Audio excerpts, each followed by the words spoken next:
हाय viewers, नमस्कार। दिल्ली वाला educational channel में आपका स्वागत है। 14 नवंबर का जो फर्स्ट शिफ्ट में मैथ और रीजनिंग का पेपर है, आज उसको सॉल्व करेंगे हम। और बिल्कुल ऑथेंटिक क्वेश्चन है। आपको लाइक और सब्सक्राइब जरूर करना है, क्योंकि ये क्वेश्चन बिल्कुल एग्जाम में आए हुए हैं और आगे फ्यूचर एग्जाम के लिए रेफरेंस पॉइंट बहुत ही अच्छा रहेगा आपके लिए। समझ में आएगा कि क्या क्वेश्चन एक्चुअल में पूछा जाता है। और ये वीडियो मैंने दोबारा अभी इसलिए बनाया, पहले मैंने ये डिसाइड किया था कि नहीं बनाऊंगा मैथ वगैरह पे, लेकिन मैंने देखा यूट्यूब पर कि कुछ और ही क्वेश्चन करवाया जा रहा है इसके नाम पे, इसलिए मैंने इसको लाया है वीडियो को। अब ध्यान से देखिए इस क्वेश्चन को। इसको क्या करवाया, पहले पहला क्वेश्चन देखते हैं। राम ने 2 पुस्तक बेची, लेकिन यूट्यूब पे करवाया जा रहा है खरीदी, इसलिए मैंने लिख के उसको काटा है, ठीक है ना। 900 रुपये दोनों में, दोनों को मतलब एक को भी 900 रुपये और दूसरे को भी 900 रुपये में बेची। अब कहा जा रहा है कि एक को 20% लाभ पर बेची और दूसरे को 20% हानि पर बेची। तो आपको बताना है टोटल लॉस हुआ कि प्रॉफिट हुआ, कितना हुआ ये पूछा गया था। यूट्यूब पे चल रहा है कि कितना प्रॉफिट परसेंट और कितना लॉस परसेंट हुआ। 4% प्रॉफिट लॉस, 1% लॉस, 1% प्रॉफिट, ऐसे। जबकि वो गलत है, ये क्वेश्चन नहीं पूछा था। नीचे वाला ऑप्शन आप देखिए, ये वाला प्रॉफिट 75 रुपया हुआ या लॉस हुआ 75 रुपया। फिर अगले बार ऑप्शन सी में आपका दिया प्रॉफिट 45 हुआ या लॉस 55 हुआ। इस तरीके से 4 ऑप्शन थे। इसका मतलब कि डायरेक्ट जो एक इसका शॉर्टकट होता है उससे नहीं चलेगा इसका काम, इसको अच्छे से सॉल्व करना पड़ेगा। अब मैं सॉल्व करके आपको दिखाता हूँ कैसे सॉल्व होता है। सबसे पहले 900 रुपये में बेचा, फायदा हुआ 20% का, तो 100% हम सीपी मान लेते हैं हमेशा। अज्यूम कर लीजिए सीपी कितना, 100%। जब इसमें 20% फायदा हो गया तो सेलिंग प्राइस तो सीपी प्लस प्रॉफिट होता है, तो 100 प्लस 20 टोटल 120 हो गया आपका सेलिंग प्राइस। तो पहला सेलिंग प्राइस 900 दे रहा है, इसको काट के लिखते हैं। पहला जो अपना सेलिंग प्राइस कितना दे रहा है, 900, और हमने जो निकाला वो परसेंट में निकाला कितना, 120%। सीपी 100% है तो हम 100% का पहले वैल्यू निकाल लेंगे सीपी का। यहाँ से कैसे निकलता है, 100% इज इक्वल टू क्या होता है, ये 120 इधर आएगा, 900 बटे में 120 गुने में 100। ये बेसिक चीज़ें हैं, आपको पता होना चाहिए 100% का वैल्यू। कैंसिल करते हैं इसको, यहाँ से कैंसिल किया, 3 4 जा 12 और 25 चौका 100। फिर 3 से इसको काट देंगे, 30 तिया 90, 25 तिया 75। मतलब आपका जो पहला सीपी आ गया ना, CP1, ये 750 रुपया आ गया। ध्यान देंगे कितना, 750 रुपया CP1। दूसरा सीपी निकालेंगे कैसे, देखिए सबसे पहले ये SP1 था, SP2 निकालते हैं। SP2 में CP माइनस लॉस होगा ना, क्योंकि आपको लॉस हुआ है दूसरे वाले केस में। तो जब लॉस हो रहा है तो सीपी में से कुछ घटेगा, मतलब सीपी से कम में बेचा होगा आपने तभी लॉस हुआ है। तो सीपी तो 100 है, हमेशा ही 100 रहता है, उसमें से माइनस 20 करेंगे क्योंकि 20 का ही लॉस हुआ है। कितना आ गया, 80%। अब देखिए इसका मतलब कि 80% पे दूसरे केस में 80% जो है सेलिंग प्राइस है, और बेचा आपने कितना में, एक्चुअल में 900 में बेचा। तो 80% बराबर 900, हमें 100% निकालना है, मतलब दूसरा सीपी निकालना है। तो 900 बटे में 80 गुने में 100, कैंसिल करेंगे, 2 चौके 8 और 25 चौके 100, 2 से इसको काट दिया 45। अभी मैंने गुना किया था इधर, 45 गुने 25 कितना आ गया, 1125। थोड़ा सा जगह मैंने कम लिया है, कोई बात नहीं, नीचे दिखा दूंगा मैं आपको सॉल्व करके। 1125 हो गया सीपी। तो टोटल सीपी आपको कितना हो गया, मैं यहाँ पे कर देता हूँ। टोटल सीपी, ये देखिए टोटल सीपी पहले बारे में 750, फिर 1125, दोनों जोड़ देंगे, 11 7 1800 और 50 20 70 75, 1875 सीपी आ गया। टोटल एसपी आपको पता है ना, 900 और 900, ये एल रहेगा यहाँ पे। टोटल एसपी 900 प्लस 900 कितना, 1800। अब आपसे पूछा जा रहा है कि लॉस की प्रॉफिट। देखिए आपने खरीदा 1875 में, बेचा 1800 में, इसका मतलब लॉस हुआ कितने का, 75 रुपये का। यही आंसर था, ये वाला लॉस 75 का। ये ऑप्शन आपका सही हो जाएगा। यहाँ पे देखिए 75 रुपये का लॉस हो जाएगा, ये क्वेश्चन था। लेकिन यूट्यूब पे बताया जा रहा है आपको पता क्या बताया जा रहा है कि 20 गुने 20 बटे में 100, 4% प्रॉफिट। ये क्वेश्चन ही नहीं था 4% प्रॉफिट पूछ रहा था। इतना आसान क्वेश्चन भी नहीं पूछ रहा है ना। हर मतलब मैंने अच्छे लेवल का क्वेश्चन करवाया, बाकी सिंपल क्वेश्चन मैंने इंक्लूड नहीं किया जो आप कर लेते हैं। ये देखिए मार्क प्राइस मतलब अंकित मूल्य, किसी ऑब्जेक्ट का किसी वस्तु का अंकित मूल्य 500 रुपया है, तो इसका विक्रय मूल्य कितना होगा जब इसको 10% के डिस्काउंट पे बेचा जाएगा, मतलब छूट पर, 10% के छूट पर। ये तो बहुत सिंपल होता है क्वेश्चन। 500 का 10% निकालिए, 0 0 गया, 0 0 गया, 50 आ गया। तो 500 तो मार्क प्राइस था, मार्क प्राइस कितना था 500, और 50 का आपको डिस्काउंट देना है। तो सेलिंग प्राइस पता है आपको क्या होता है, मार्क प्राइस माइनस डिस्काउंट होता है। मार्क प्राइस 500 माइनस 50 कितना, 450 रुपया। ये आंसर हो जाएगा आपका, ऑप्शन बी सही हो जाएगा। ठीक है ना। नेक्स्ट क्वेश्चन देखिए, ये क्वेश्चन था एक बार में नहीं बना था, यहाँ पर एग्जाम टाइम पे दोबारा करने पे बना था।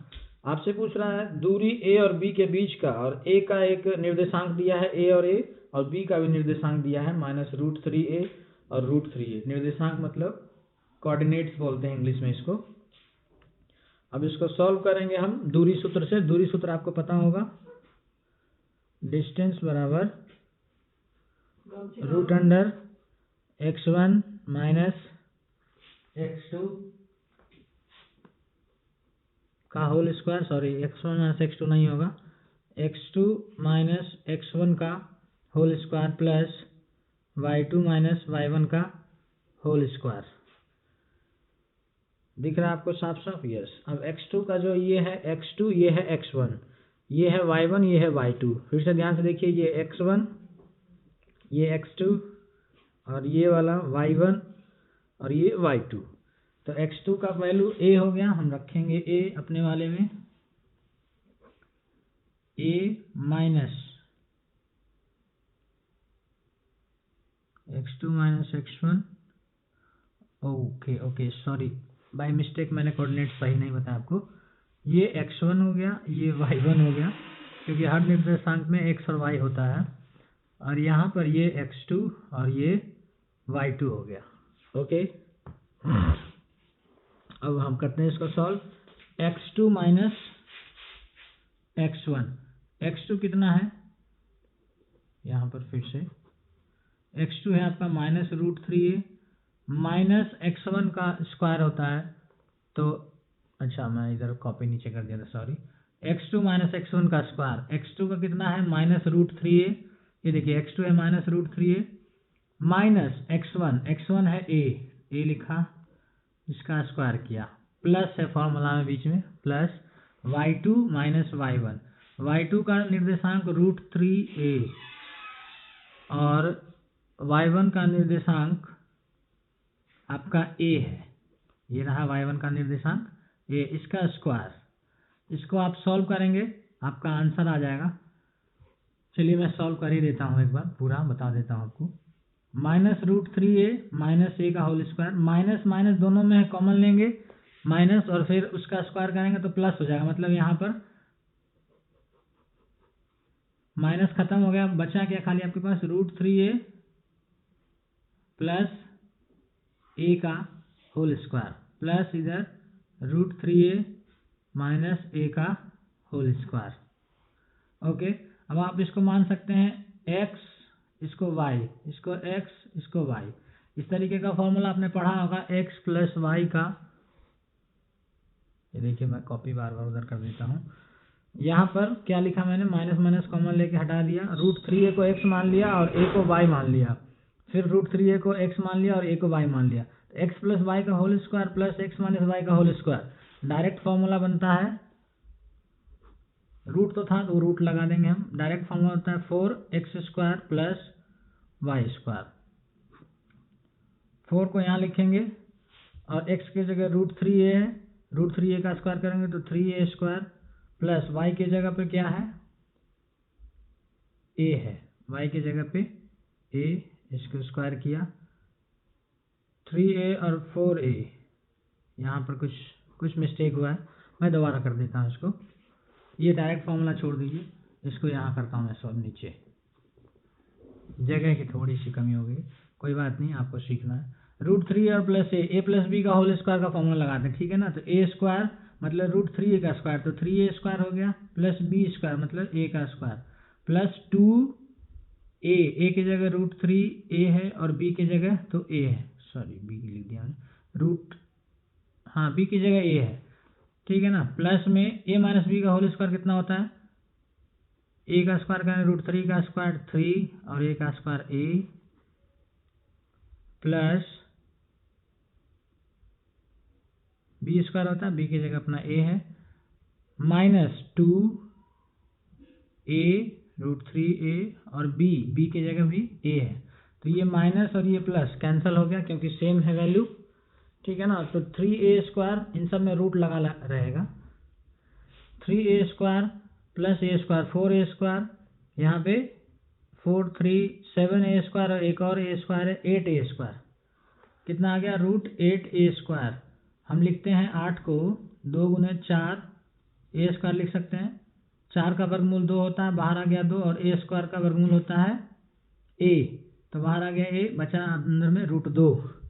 लेकिन एग्जैक्टली आंसर किस तरीके से दिया था ऑप्शन में, ऐसे दिया था 2√2 और a इधर लिख दिया था, ठीक है ना। तो ये रहा आपका ऑप्शन। उसके बाद अब ये देखिए क्वेश्चन जो है इंटरसेप्ट फॉर्म का प्रतिच्छेद रूप में लिखना है इस इक्वेशन को, इस समीकरण को। तो ये आपका पॉलिटेक्निक में है सिलेबस में, या फिर 11th का जो मैथ का बुक होता है ना उसके सिलेबस में ये पढ़ना है इंटरसेप्ट फॉर्म। इंटरसेप्ट फॉर्म का सबसे पहले जनरल फॉर्मूला आप जानिए। जनरल फॉर्मूला होता है x/a plus y/b is equal to 1। इसी फॉर्म पे उसको हम कन्वर्ट करेंगे। देखिए 3x माइनस 2y प्लस 6 बराबर 0 दिया हुआ है। यहाँ पे लाइन खींच देता हूँ ताकि डाउट ना हो। चलो पेन में ले लेता हूँ अलग, है ना, रेड पेन ही। यहाँ पे मैं एक तरफ 6 छोड़ देता हूँ, ओके, दूसरे तरफ सबको लेके जाता हूँ। तो 6 को यहीं छोड़ दिया, माइनस y उधर गया तो प्लस y, और प्लस 3x उधर गया तो माइनस 3x। अब देखिए इधर इक्वल में 1 होता है ना स्टैंडर्ड फॉर्मूला में, तो हमें इधर भी 1 रखना है। कैसे होगा, इसको 6 से डिवाइड करेंगे, मैथ में दोनों तरफ डिवाइड होता है, तो 6 से डिवाइड करेंगे अगली बार में। तो इधर 6/6 y/6 माइनस, सॉरी 2y था यहाँ पे, 2y/6 माइनस 3x/6 कैंसिल करेंगे, 6 कैंसिल हो गया 1, इक्वल में नीचे 6 है ऊपर 3 है, कैंसिल करेंगे तो y/3 माइनस ऊपर 3 नीचे 6, तो 2 आ जाएगा नीचे, x/2, 3 2 6 होता है ना, इस तरीके से। तो यही ऑप्शन था बिल्कुल इसी तरीके से, y/3 माइनस x/2 इक्वल 1। ये हो गया आपका इंटरसेप्ट फॉर्म प्रतिच्छेद रूप। देखिए सारे इंपॉर्टेंट क्वेश्चन मैं करवा रहा हूँ। वैसे सिंप्लीफिकेशन के भी क्वेश्चन थे जो कि सब लोग कर लेते हैं, उसको करवाने में कोई फ़ायदा नहीं है ना, टाइम वेस्ट होगा, वीडियो लंबा होगा फिर। अब ये देखिए एक बढ़िया सा क्वेश्चन आया था, इसको पहले हिंदी और इंग्लिश दोनों में बताऊंगा आपको। देखिए distance between 2 points A and B is 30 kilometre and if 2 persons start from both ends towards each other, one at 4 km/h, other at 6 km/h, one starts at 12:30 p.m. and then other starts at 2 p.m. Then how much distance first person has to travel from point A to meet second person? Hindi में आपको समझा देता हूँ मैं थोड़ा सा। दो बिंदु A और B के बीच की दूरी 30 किलोमीटर दी गई है, ठीक है ना। इसके बाद पहला और दूसरे आदमी की चाल क्रमशः 4 km/h और 6 km/h है। पहला आदमी 12:30 बजे शुरू करता है चलना और दूसरा आदमी 2 बजे शुरू करता है चलना।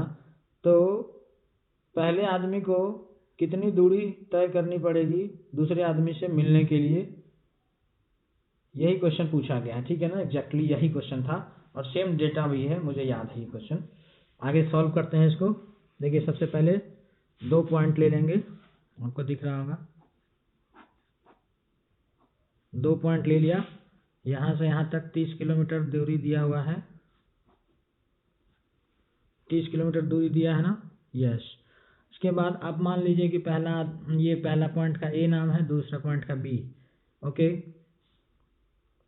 पहला आदमी इधर चल रहा है और दोनों एक दूसरे की ओर आ रहे हैं, तो ये इधर चल रहा है 4 किलोमीटर पर आवर के स्पीड से, तो ये इधर चल रहा है 6 किलोमीटर पर आवर की स्पीड से। अब देखिए 12:30 बजे एक चला, एक 2 बजे चला। इस मैथ का कॉन्सेप्ट ये है कि दोनों को एक टाइम पे आप शुरू करवाइए, तब जाके ये क्वेश्चन बन पाएगा। तो आप पहला आदमी देखिए 12:30 बजे शुरू कर रहा है, तो इसको भी आप 2 बजे चलवाइए। चलवाने का मतलब ये है कि पहले 1.5 घंटे में आप देखिए 12:30 से 2 बजे तक 1.5 घंटे हो गए ना, तो 1.5 घंटे में कितना डिस्टेंस ये ट्रैवल करेगा 4 किलोमीटर पर आवर के स्पीड से। तो डिस्टेंस बराबर स्पीड इंटू टाइम होता है।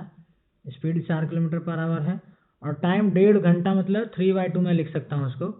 कैंसिल किया, 2 दूनी 4 3 दूनी 6, मतलब 6 किलोमीटर ये बंदा चल गया है। अब यहाँ से हम शुरू करते हैं। ये भी 2 बजे चल रहा है और ये भी 2 बजे चल रहा है। यही ट्विस्ट है इस क्वेश्चन में। ओके, 2 बजे दोनों शुरू किए। टोटल डिस्टेंस 30 किलोमीटर था, 6 किलोमीटर पहले ही चल गया है, तो 30 में से 6 घटाएंगे तो अब कितना चलना है, 24 किलोमीटर डिस्टेंस और चलना है। अब हम देखते हैं कि ये कितना टाइम लेंगे 24 किलोमीटर डिस्टेंस तय करने में दोनों में।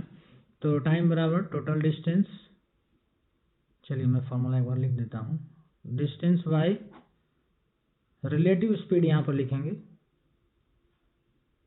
क्योंकि दोनों एक दूसरे की तरफ आ रहे हैं। 2 आदमी है ना, सिंगल आदमी होता तो खाली स्पीड लिखते।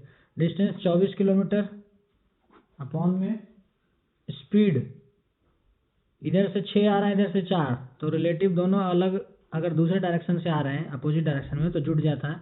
6 4 10, आप इसको डिवाइड करेंगे तो 2.4 आवर आ जाएगा आपका, है ना। 2.4 आवर ये लेंगे अपने आप में मिलने में। तो ये पूछ रहा है कि ए, मतलब जो ए की पॉइंट की तरफ से जो आ रहा था उसको कितना दूरी तय करना पड़ेगा। तो ए का हम निकालते हैं, ए कितना दूरी तय कर रहा है 2.4 आवर में। डिस्टेंस बराबर वही स्पीड इंटू टाइम, स्पीड है 4 और टाइम अभी निकाला 2.4 आवर, 9.6 किलोमीटर आ जाएगा। ये भी ऑप्शन में था, अगर आप ये लगा देंगे तो गलत हो जाएगा। अच्छा, आपको दिख नहीं रहा हो, सॉरी, 9.6 किलोमीटर डिस्टेंस दिख रहा है आपको। अगर ये आपने लगाया तो गलत हुआ, क्योंकि पहले भी तो 6 किलोमीटर चला है ना ये, इसको भी जोड़ना पड़ेगा। तो टोटल डिस्टेंस, यहाँ पे टोटल डिस्टेंस जो है ये, टोटल डिस्टेंस 6 प्लस 9.6 किलोमीटर चलने के बाद ये मिले हैं 9 6 15.6 किलोमीटर। ये था सही क्वेश्चन, ठीक है ना, बिल्कुल एग्जैक्ट यही क्वेश्चन था, यही आंसर भी था। अब नेक्स्ट देखते हैं क्वेश्चन। इसमें मैंने डाटा चेंज कर दिया है, क्योंकि एग्जैक्टली डाटा याद नहीं है। क्यों? क्योंकि क्वेश्चन में कुछ मिक्सचर में से कुछ लीटर वो निकाले गए थे, तो लीटर कितना निकाला गया तो मुझे याद नहीं आ रहा, लेकिन क्वेश्चन यही है। आपको तो टाइप से ध्यान देना ना, कौन सा टाइप आता है क्वेश्चन का। 7:5 की जगह वहाँ पे लिखा था 8:7, ये मुझे याद है, लेकिन 9 लीटर यहाँ पे निकाला जा रहा है इस क्वेश्चन में। जो ओरिजिनल क्वेश्चन में कितना लीटर निकाला गया मुझे याद नहीं आ रहा है। इसको सॉल्व करते हैं जल्दी से। देखिए क्वेश्चन पहले एक बार ध्यान से पढ़ लेंगे, हिंदी में पढ़ लेते हैं, सबको समझ में आ जाएगा। एक कैन में 2 द्रव हैं, ए और बी के मिश्रण का अनुपात 7:5 है। मतलब पहले में 2 मिश्रण था, 7:5। वैसे जो क्वेश्चन आया था उसमें एसिड और वाटर लिखा था, ठीक है ना, अम्ल और पानी। जब इसमें से 9 लीटर मिश्रण को निकाल लेते हैं, ये क्वेश्चन देखेंगे, 9 लीटर मिश्रण को निकाल कर और द्रव बी डाला जाता है, तो मिश्रण 7:9 हो जाता है। तो आरंभ में कौन से द्रव, आरंभ में द्रव ए की मात्रा क्या थी? यस, आरंभ के जो कैन थे, मतलब शुरू वाले कैन, हिंदी थोड़ा ज़्यादा ही डिफिकल्ट हो गया। शुरू वाले कैन में अब ए की मात्रा कितनी होगी? सबसे पहले देखिए, रेड पेन से मैं सॉल्व करता हूँ। जो पहले थे शुरुआती में, वहाँ पर तो एसिड वाटर लिखा था, यहाँ पर ए और बी मान लेते हैं फिलहाल। शुरुआती में 7:5 था कैन का कैपेसिटी, मतलब अनुपात, और उसके बाद 7:9 हो गया, ठीक। इसको जरा जोड़िए, 7:5 कितना हो गया? 12, और 7:9 कितना हो गया? 16। बोला जा रहा है कि पहले में से 9 लीटर निकाला और फिर बी का कुछ पार्ट, मतलब बी वाला हिस्सा ए में भर दिया। तो देखिए, तो आप पहले वाले में और दूसरे वाले में कितना फ़र्क है। 12 में से 16 घटाएंगे 4, मतलब 4 यूनिट। ये किसके बराबर है, क्योंकि हम जो 9 लीटर निकाल रहे थे उसी कारण तो ये डिफरेंस आया है ना। तो लिखेंगे 4 यूनिट बराबर 9 लीटर। 1 यूनिट बराबर कितना, 9/4 लीटर। टोटल कितना था पहले, 12, तो हम पूरा 12 की कैपेसिटी निकालते हैं। 9/4 गुने 12 लीटर, 4 तिया 12, 9 तिया 27, मतलब पहले 27 लीटर था, जबकि उसमें से 9 लीटर निकाल लिया है। तो टोटल पहले कितना हो जाएगा, 27 + 9, क्योंकि 9 लीटर आपने निकाल लिया पहले ही। 27 3 30, 36 लीटर एक्चुअल में पहले था। हमसे पूछा जा रहा है कि अब जो बी है, कहाँ गया, litres of liquid A contained by the can initially. हाँ, शुरुआत में कैन ए के द्वारा कितना है, तो अब देखिए, तो ये 36 लीटर आया, और एक्चुअल में जब आप यहाँ पे देखेंगे तो 12 कैपेसिटी है। इसका मतलब कि इधर करते हैं सॉल्व। ये जो 12 कैपेसिटी है ये वाला, एक्चुअल में ये 36 लीटर के बराबर है। तो 1 यूनिट 3 लीटर के बराबर हो जाएगा, 12 से 36 होता है। हमें निकालना है ए में। इधर देखिए, ए में ए का अनुपात 7 है, तो हमें 7 यूनिट का मतलब कुल मिला के वैल्यू निकालना है। तो 7 गुने 3, 21 लीटर इसका आंसर हो जाएगा। देख रहे हैं कैसे क्वेश्चन पूछा जा रहा है। अब यहाँ पे ये देखिए, ये क्वेश्चन इसमें कुछ थोड़ा सा मिसिंग है। मुझे आंसर याद है कि सेक ए इसका आंसर आ रहा था। Sine cube 47 degree into cos 43 degree plus cot 43 degree into sine square 47 degree, ऐसा ही कुछ क्वेश्चन था। थोड़ा कहीं स्क्वायर या क्यूब कुछ मिस हो रहा है, ठीक है ना। अब बचा ये क्वेश्चन आपका, वॉल्यूम ऑफ स्फीयर, मतलब गोला और जो अर्ध गोला है इनका वॉल्यूम सेम है, तो आपको सरफेस एरिया जो पृष्ठ क्षेत्रफल है उनका रेशियो बताना है, अनुपात बताना है। एक क्वेश्चन आप कर लेंगे, अगर नहीं होगा तो बताना, मैं कभी नेक्स्ट वीडियो में करवा दूंगा। एक क्वेश्चन और था, देखिए, diameter of cone is double the ratio of sphere, radius of sphere. Okay, मतलब स्फीयर का जो रेडियस है और कोन का डायमीटर वो स्फीयर के रेडियस से डबल है, लेकिन वॉल्यूम सेम दे रहा है। तो find out height of cone, ये आपको बताना है। आप एक बार निकाल के कोशिश करना, नहीं बनता है तो कमेंट करना, मैं फिर से कर दूंगा। क्वेश्चन थोड़ा ये सिंपल है, हो जाएगा आपसे। ये मैंने लिख रखा है, सिंप्लीफिकेशन और अलजेब्रा का क्वेश्चन आया था, ये सॉल्व करवाने लायक नहीं है, बहुत ही आसान। उसके बाद ये देखिए, ओरिजिनल क्वेश्चन रीजनिंग के कुछ क्वेश्चन मैंने लिख दिया आपके लिए। देखिए, वेन डायग्राम से पहला आया था मेटल, कॉपर, नाइट्रोजन। तो ये वेन डायग्राम बनेगा, क्योंकि जितने भी कॉपर हैं सारे मेटल होते हैं, नाइट्रोजन गैस है तो बिल्कुल अलग हो जाएगा, ये हो गया। दूसरा Venn diagram ocean, ship, seller. Seller ship पे रहता है, शिप ओशियन में रहता है, तो ये ऐसे बन जाएगा, ठीक। मिरर इमेज आपको निकालना है 330 का। 330 का मिरर इमेज काफ़ी आसान होता है, 12 में से घटाइए या फिर 11/60 से घटा लीजिए आप, आंसर आ जाता है। 330 में से 60 में से 30 गया 30, और 11 में से 3 गया 8, तो 8 और 30, मतलब 8 मिनट 30 सेकेंड जो भी रहा क्वेश्चन में। अगर 3 आवर 30 मिनट्स होगा तो यहाँ पे 8 आवर 30 मिनट्स हो जाएगा। वैसे ही 2 और 10 का मिरर इमेज निकालना है, तो इसको निकालेंगे 11/60 में से 2 10 को घटाएंगे, 60 में से 10 गया 50, 11 में से 2 गया 9, 9:5 हो जाएगा, ठीक। नेक्स्ट नंबर सीरीज का एग्जैक्टली यही क्वेश्चन था, 2 6 और 12, तो आगे क्या आएगा, 2 और 6 में कितना जोड़ा, 4, 6 और 12 में 6 जोड़ा, मतलब यहाँ पर 2 2 बढ़ता जा रहा है, 4 में 2 जोड़ा 6, अगली बार 6 में 2 जोड़ के इसमें जोड़ देंगे, 8 जोड़ेंगे, इसका मतलब यहाँ पर 12 में 8 जोड़िए तो 20 आंसर हो जाएगा आपका, ठीक है ना। फिर फोर्थ प्रोपोर्शनल चौथा समानुपाती पूछ रहा था 3 9 और 12 का। 3 9 और 12, 3 और 9 अपना अनुपात में है, फिर 12 और चौथा अनुपात हमें पता नहीं है तो x मान लेते हैं। इसको कैसे सॉल्व करते हैं, 3/9 हो जाता है, ये बराबर में 12/x।